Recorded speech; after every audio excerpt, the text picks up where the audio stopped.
Hi again, it's David. And Gail. And we're on a highway bus, a CTM highway bus, on our way from Tangier to Chefchaouen in the Rift Mountain Range. About 125 kilometer distance. Yeah. So it was quite a delightful trip for me. I had quite a good time taking photographs. These are all photographs taken out of the window of the bus.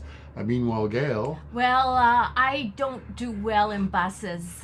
It's all the topsy-turvy and hairpin turns. So these sights along the way are the first I've seen because I had my eyes closed for 2 hours. Yeah, it's a shame, but it was quite a beautiful ride, as you can see. Amazing countryside that we're heading through, and we're just about to get there now. We landed at the bus station, which is outside of Chefchaouen, and it was a good, solid vertical hike to get into town from the bus station to our accommodation, which you're going to see in a second. Now, Chefchaouen is known as the Blue City. And the reason why, and well, really there is no known reason why, but it's speculated that it is because in 1492, when many Jewish people fled to the city from Spain, where they were expelled, they painted their homes blue, apparently because that is reflective of the sky and God.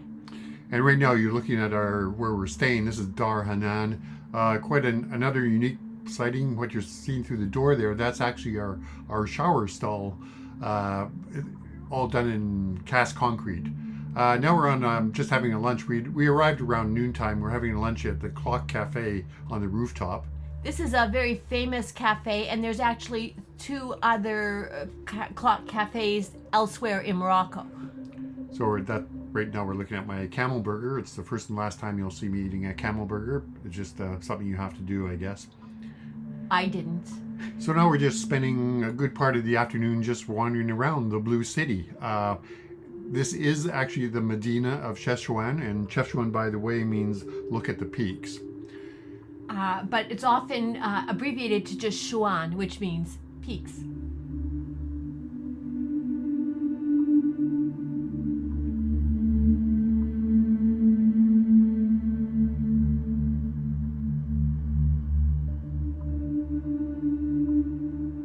So you can see it's quite picturesque, and that is I would say probably these days its main draw. It's photographer's paradise, a great place to wander through.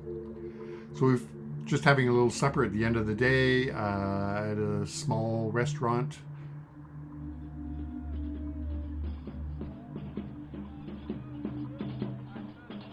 And the next morning on the rooftop of Dar Hannan, the house that we were staying at. So we're in the center of the city right now, center of the Medina, and we're just going to an artisan's craft market. And of course, the usual picture of King Mohammed VI hanging on the wall, quite a large portrait of him. And this is actually the Grand Mosquée, which unusual because it has an octagonal minaret, which you'll see in future pictures as we're going along, and it sits right on the Plaza Uta el Hammam.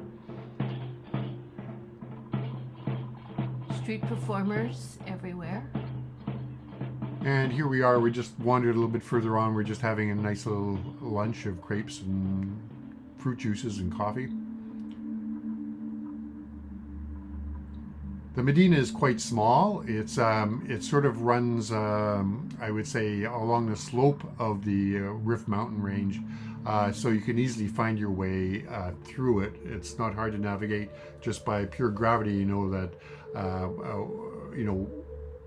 where you are at any particular time, and you can easily figure out which direction to go to get to where you want to go. But there are a lot of steep inclines. Yes, a lot of stairs, as you can see here. Cats love them, apparently.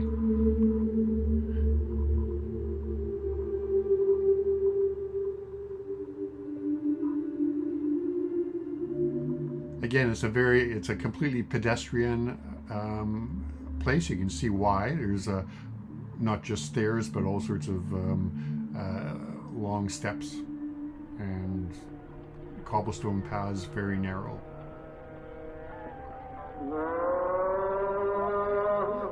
walked up to the Spanish Mosque, which was about a 30-minute hike over a river and up a hill. And what you're hearing in the background is one of the about 5 calls to prayer that you will hear throughout any Medina in Morocco, in any city that you happen to be going through. This is the one that occurs roughly around 5 o'clock in the afternoon.